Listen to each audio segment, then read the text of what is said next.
জগন্নাথ স্বামী নয়ন পথগামী। দেখো আমার জগন্নাথ দেবকে আমি কিভাবে রেখেছি। পিছনে কিন্তু কোনো সাপোর্ট নেই, এমনকি কোনো দড়ি নেই, গাছের ডালে। কি সুন্দর! তো জগন্নাথ দেব যখন এইভাবে রয়েছেন তখন তাকে একটা কিছু করে দিতে হবে। তো এর আগের মিনি ব্লগটায় দেখালাম যে খিচুড়ি ভাজা মিষ্টি দিয়েছি। এখন জগন্নাথ দেবের জন্য রাবড়ি ক্ষীর বানাচ্ছি।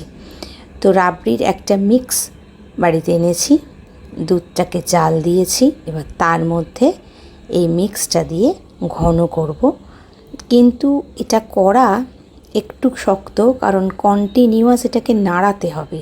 একটু যদি ছেড়ে দাও তো তলাটা ধরে যাবে। এই যে রেডি হয়ে গেছে, তো জগন্নাথ দেবকে উৎসর্গ করলাম। মনের যে কী তৃপ্তি হয় বলে বোঝাতে পারবো না। জয় জগন্নাথ। মহাপ্রভু সবাইকে ভালো রেখো।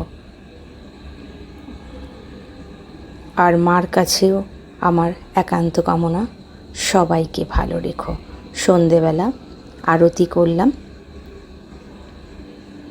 জগন্নাথ দেবের মাহাত্ম্য বা মহিমা তোমরা কতটা জানো জানি না, কিন্তু আমি প্রত্যেকটা পদে অনুভব করি।